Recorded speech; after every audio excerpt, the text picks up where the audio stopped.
जिंदगी का साथ निभाता चला गया।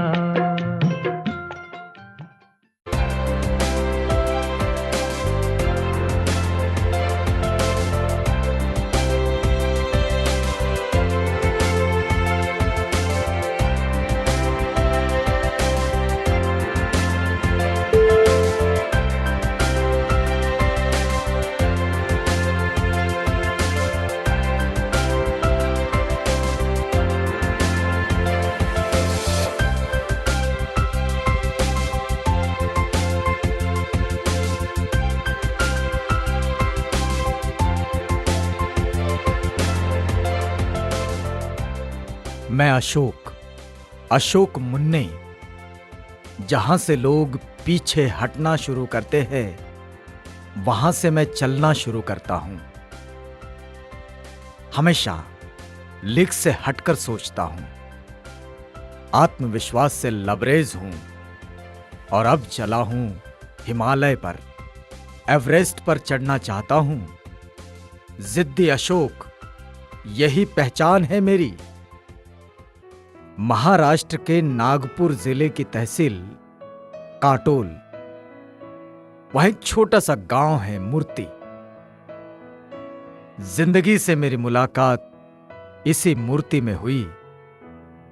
किसान का बेटा हूं और किसानों की हालत तो आप जानते ही है।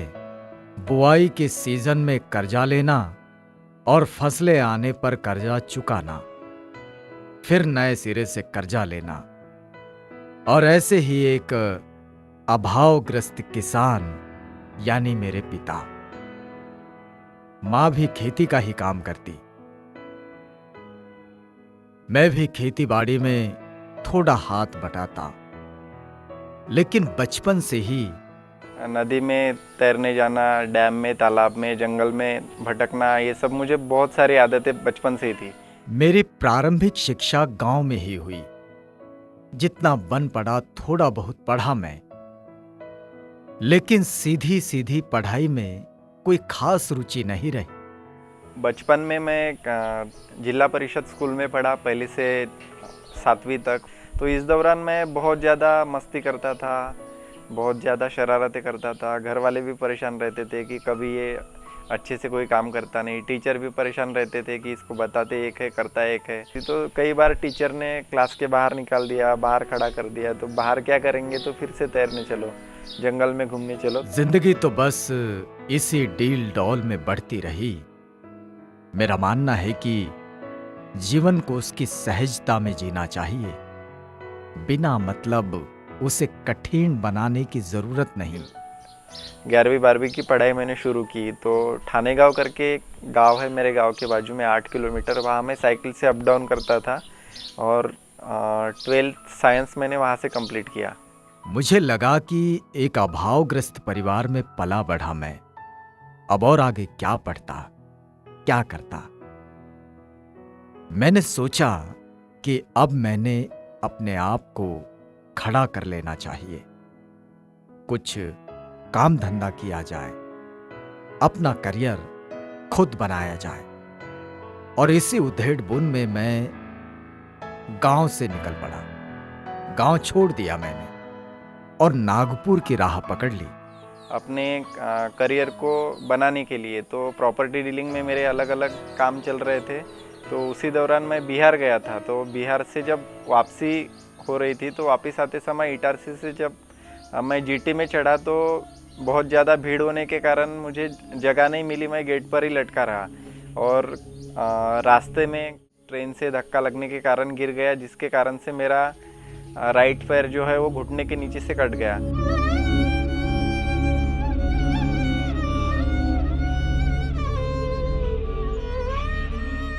ये हादसा जिसने मेरा पैर ही छीन लिया, जिसके बल पर दुनिया जीतने का सपना मैं देख रहा था, वो मेरी दौड़ अब अपाहिज हो गई। नियति के इस खेल को चुपचाप सहने और एकटक देखते रहने के सिवाय और कोई दूसरा विकल्प मुझे नजर नहीं आ रहा था। तो 1 साल तक कंटिन्यू उसमें से ब्लीडिंग होता रहा। 2008 से 2009 तक यानी बेड रेस्ट टाइप और घोड़ी लेकर चलना, ये सारी चीज़ें चल रही थी। तो इसी दौरान बहुत सारी किताबें और अलग अलग चीज़ें पढ़ना हुआ और बहुत सारी दुनिया भी देखने को मिली कि फ्रेंड सर्कल जो था वो सब कम हो चुका है और रिलेशन वाले भी कोई देखने को आने के लिए भी तैयार नहीं थे कि इसके हालचाल कैसे है, क्या कैसा है। तो अब स्थिति ये बन गई कि मैंने जो कुछ कमाया था वो, और जो थोड़ा बहुत घर से सपोर्ट हो सकता था वो, सारा पैसा खर्च हो गया। पैर को ठीक कराने की मैंने सब दूर कोशिश की। मेरा दूसरा ऑपरेशन 2009 में संजीवनी हॉस्पिटल में हुआ। सबको लग रहा था कि अब तो पैसे भी नहीं है और इसका एक पाँव नहीं है, कंधे की हड्डी भी टूटी हुई है, तो ये अब क्या कर पाएगा, कुछ भी नहीं कर पाएगा। और 1 साल में जो सब वज़न कम होना और बहुत सारी चीज़ें, बाल झड़ना शुरू हो गए थे, बालों में यानी सर पे बहुत बड़े फोड़े आ गए थे, तो बहुत सारी चीज़ें हो गई थी फिजिकली। यानी इस तरह से देख रहे थे लोग कि पता नहीं ये बचेगा भी या नहीं।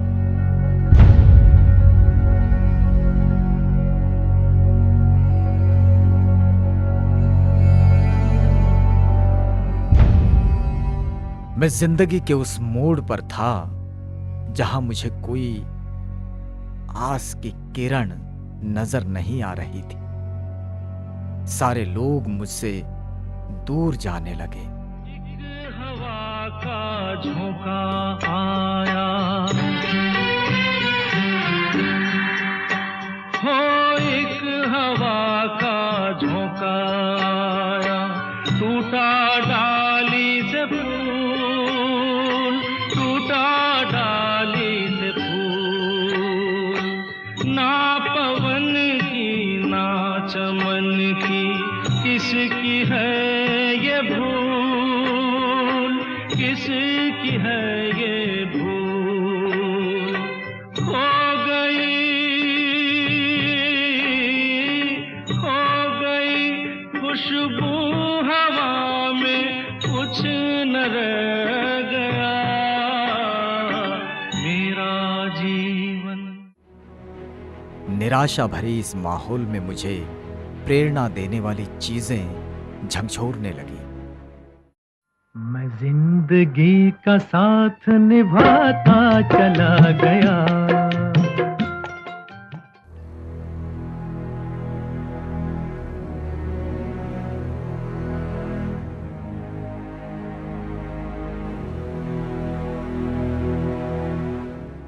ऐसा कहते हैं कि सुबह की किरणें चमकने से पहले रात का अंधेरा और भी गहरा हो जाता है।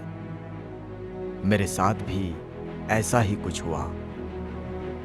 निराशा भरी इस माहौल में मुझे प्रेरणा देने वाली चीजें झकझोरने लगी और मेरे सामने वो सब चित्र उभरने लगे कि बहुत विपरीत परिस्थितियों में भी लोग राह ढूंढ लेते हैं और मेरे पास बस पैर ही तो नहीं है। रनिंग मैंने करना शुरू कर दिया तो उसमें मुझे पता चला हाँ मैं कर सकता हूँ। तकलीफ़ होती थी, यानी कभी कभी खून भी निकलता था, लेकिन करना शुरू कर दिया।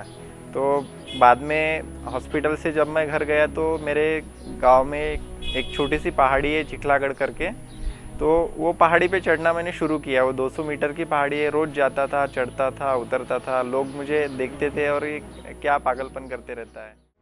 मैंने शुरुआत तो रनिंग से की, बड़ी तकलीफ हुई, लेकिन मन में एक ही मकसद था, एक ही लक्ष्य। मुझे एवरेस्ट पार करना है, उसे काबीज करना है। और इस संकल्प के सामने मेरी विकलांगता बौनी हो गई और मैं चला अपनी मंजिल पर। तो अलग अलग हर एक्टिविटी में करता था, जिम्नास्टिक से लेके तो स्विमिंग, मार्शल आर्ट और साइकिलिंग, बाइकिंग और इतना ही नहीं रुका तो ट्रैक्टर ट्रक तक मैंने चलाया और फिर नागपुर में आना हुआ। और नागपुर में आने के बाद में जो अलग अलग चीज़ें मुझे पता चली कि इतना खर्चा लगता है, हर ट्रेनिंग फ्री में नहीं होता है, तो उसके लिए किस तरह से अपन आगे बढ़ सकते हैं। तो बाद में पता चला कि लोग स्पॉन्सर करते हैं अगर तुम कुछ अलग और नया करते हो तो स्पॉन्सरशिप के लिए प्रयास करना शुरू हो गया। एडवेंचर गेम्स पे जैसे जैसे सोचने लगा, आत्मविश्वास का दायरा और भी बढ़ने लगा और चुनौतियों भरा जीवन जीने वाली वो जो पहले की सोच थी वो फिर जागने लगी। अभी सबसे बड़ा जो पीक मैंने किया है वो है मीरा पीक। तो मीरा पीक 21,247 फीट है और पूरा एक्सपीडिशन 17 दिन में कंप्लीट हुआ है, जो मैंने विदाउट ऑक्सीजन पूरा क्रॉस किया। और ऐसा मीरा पीक पर चढ़ने वाला मैं पहला भारतीय था और वर्ल्ड से फर्स्ट फिजिकल हैंडीकैप पर्सन था। अब मेरा हौसला बढ़ गया। मुझे लगने लगा कि यहाँ कुछ अलग कर दिखाने की जो मेरी तमन्ना है वो अब पूरी हो सकती है, क्योंकि मेरे इस काम में जो स्पॉन्सरर है उन्हें भी इस बात का विश्वास हो गया कि यह अशोक कुछ कर सकता है। अशोक एक जिद्दी लड़का है, उसको एक पैर नहीं है, लेकिन वो ऐसे किसी को महसूस करने नहीं देता कि मुझे पैर नहीं है। कौन सा भी काम हर क्षण में उत्साह से करता है। उसके मुंह से नहीं ये शब्द कभी भी नहीं निकलता। मेरी इस माँ ने मुझे बहुत इंस्पायर किया और आज एडवेंचर गेम्स के क्षेत्र में जो कुछ भी मैं कर पा रहा हूँ उसके पीछे इन्हीं का प्रोत्साहन है। लेकिन मेरी जिंदगी के इस पूरे उतार चढ़ाव में मेरे माता पिता सदैव मेरे हृदय में बसे रहे। जेव्हा त्याचा ॲक्सिडेंट झाला तेव्हा 2008 मध्ये परिस्थिती तर जे होती तेच होती, पण तो आम्ही त्याला काहीच असं म्हणू शकलो नाही की काहीच नाही। सगळ्याच याच्या गोष्टीला त्याला सामोरिक सहभागी झालो आणि त्याचं सगळं कार्य आम्ही सामोर करत राहिलो। आम्ही कधीच त्याला असं म्हटलं नाही की असं करू नको की नाही, असं काहीच हे म्हटलं नाही। तो म्हणायचा बाबा असं चालायला त्रास होते, तर सुरुवातीमध्ये त्याला शास्त्री मॅडमने एक पाय दिला, विकत घेऊन दिला। आम्ही घरून नाही घेऊ देऊ शकलो त्याला, त्यांनी मदत केली आणि त्याचं डबल पायाचं ऑपरेशन केलं। आणि अरे बाबा म्हटलं पायासाठी बाबा म्हणे आपल्याला ते मॅडम मदत करत आहे आणि त्यांच्याकडून आपल्याला पाय मिळणार है। हमने कभी सोचा ही नहीं था कि वो इतनी दूर तक जाएगा और ये सब कर पाएगा, लेकिन छोटे छोटे से मिशन पे वो इतनी दूर तक चला गया और आज मेरा भी पार करके सबका मतलब हमें प्राउड होता है उस पर कि वो हम उसकी बहन है।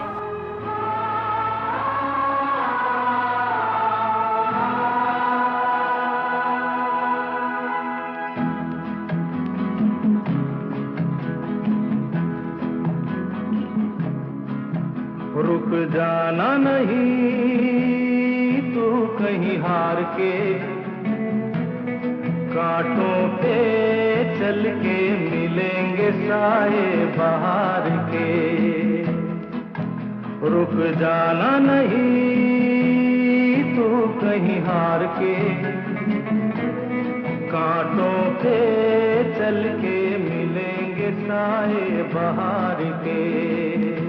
ओ राही ओ राही ओ राही ओ राही ओ राही ओ राही ओ राही ओ राही।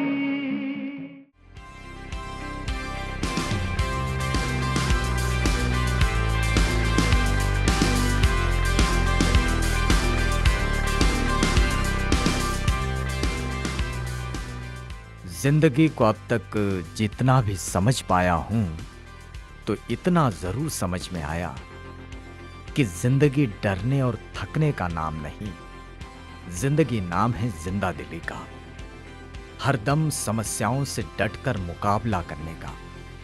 अपने आत्मविश्वास से लैस होकर निराशाओं को कदमों में झुकाने का। बाइक राइडिंग की जो दिल्ली से स्टार्ट होके लेह लद्दाख वगैरह पूरा 3000 किलोमीटर का सफ़र करके फिर से दिल्ली में ख़त्म होने वाली थी, तो उसमें ज्वाइन करके मैंने पूरा कंप्लीट किया। और अभी एक सातारा में मैराथन हुई 22 किलोमीटर, वो भी मैं कंप्लीट करके आ चुका हूँ।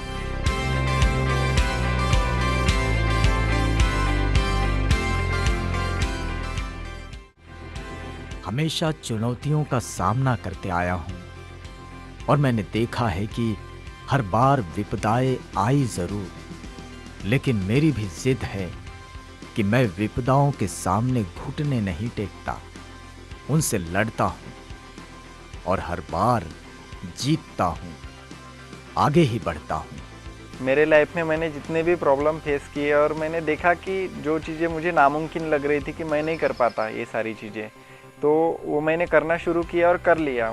कई बार मुझे लगता था कि मैं गाड़ी चला पाऊँगा या नहीं चला पाऊँगा, और मैंने कर लिया। तो ये सारी चीज़ें देखते हुए मुझे पता चला कि सारी चीज़ें डिपेंड करती है अपने थिंकिंग पे, आप किस तरह से सोच रहे हो। पॉजिटिव सोच रहे हो तो पॉजिटिव रिजल्ट आपके लाइफ में आएंगे। आप अगर निगेटिव सोच रहे हो, अगर कोई बोल रहा है कि मैं नहीं कर पाता, तो नहीं कर पाएगा और उससे कोई करवा भी नहीं पाएगा। तो मेन चीज़ तो यहीं पे आके अटकती है। मुझे बचपन से एक थॉट्स बहुत पसंद है भगत सिंह का, कि ज़िंदगी तो अपने दम पर जी जाती है, दूसरों के कंधों पर तो सिर्फ जनाजे उठा करते हैं।